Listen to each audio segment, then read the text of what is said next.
Breaking news, Donald Trump has revealed that Benjamin Netanyahu has given his support to a 20-point plan aimed at ending the war in Gaza. This announcement is sending shockwaves through political circles, sparking both hope and skepticism. Could this be the roadmap to peace that finally changes the trajectory of one of the most bitter conflicts of our time? Or is it simply another political maneuver dressed up as a solution? Stick with me for the next few minutes because we're going to peel back every layer of this plan and see whether it holds up when examined closely.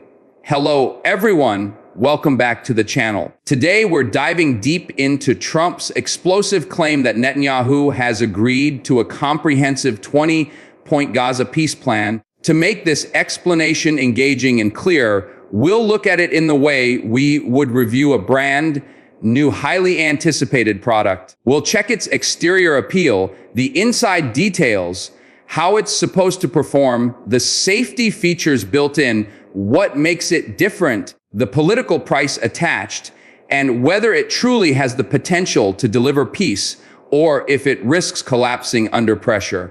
From the outside, the plan has been presented as bold and ambitious, 20 points neatly packaged, designed to capture attention and convey completeness. The exterior appeal is its simplicity. It looks like a full roadmap, not just a vague promise or a partial outline. Trump, who thrives on branding and presentation, has framed it as a product ready for immediate use. Netanyahu's agreement adds to that exterior shine, making it appear legitimate and weighty.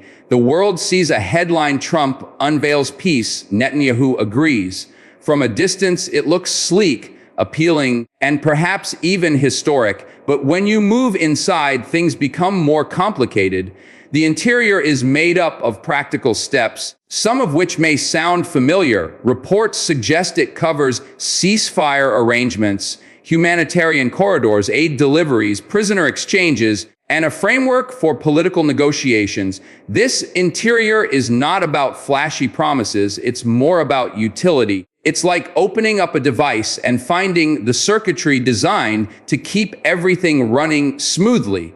The key here is that the interior is functional. It acknowledges that humanitarian relief must come first, that immediate suffering must be reduced, and that trust-building measures need to be included before larger political discussions can even take place.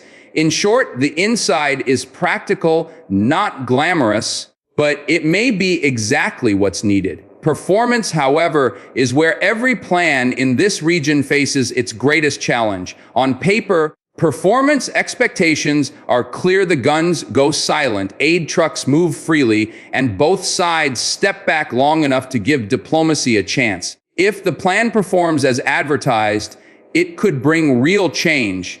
Children going to school without fear, hospitals operating without shortages, families reunited after prisoner exchanges. Yet performance depends not just on the text of the plan, but on the willingness of multiple actors to honor it. Hamas must cooperate, Israel must show restraint, international mediators must monitor and enforce agreements, and regional powers must provide guarantees. Without broad cooperation, performance will fall short, no matter how perfect the plan looks on paper. And history reminds us that performance is the Achilles heel of many Middle East peace efforts. Now, let's consider safety features, which are crucial in any plan involving lives and warfare.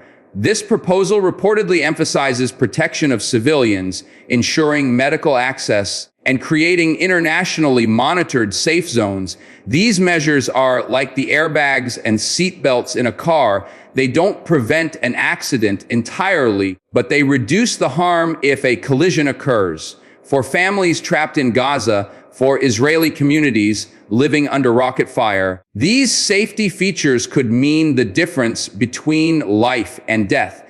They are designed to prevent the worst outcomes, even if the broader political questions take years to resolve. That's why they stand out, because they speak directly to human survival. What sets this plan apart, its unique selling point, is the combination of Trump's influence and Netanyahu's backing.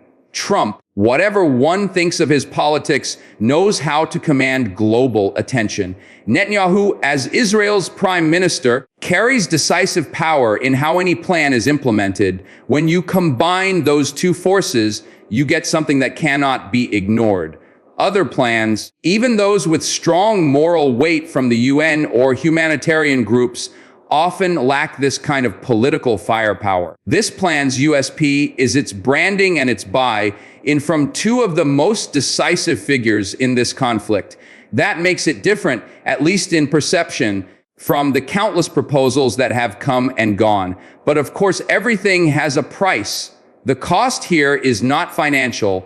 It is political, strategic, and deeply emotional. For Israel, the price may be halting or scaling back military operations, which could be seen domestically as a concession.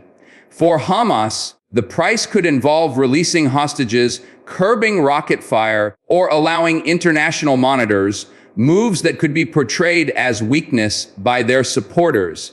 Each side will face internal backlash. Leaders will be accused of selling out, betraying their people, or compromising too much. The price tag is measured in political capital, in lost popularity, and in the risk of fractures within their own camps. And then there's the broader pricey trust. Each side has broken promises before, and rebuilding even a sliver of trust is costly. So what does this all add up to when we step back and look at the full picture? Trump's 20-point Gaza plan, with Netanyahu's reported support, looks like a well-packaged product with both strengths and vulnerabilities. On the outside, it's bold and sleek. Inside, it's practical and structured. Its performance potential is significant, but hinges on cooperation. Its safety features are designed to save lives, even if the bigger political issues remain unresolved. Its unique selling point is the political weight it carries, something most plans lack. And its price is steep: compromise, political backlash, and the risk of failure. If you ask whether this plan can truly deliver peace, the honest answer is uncertain. It has the architecture to reduce suffering quickly, which makes it valuable in the short term. But whether it can endure depends on whether both sides are willing to keep engaging even when it gets difficult. Peace, after all, is not a one-time purchase. It's an ongoing investment. It requires maintenance, patience, and courage. Leaders will need to decide whether they're willing to pay the price. At the end of the day, this plan is more than just a political headline. It's a test of whether leaders are serious about ending the bloodshed or whether they are more committed to winning points in the political arena.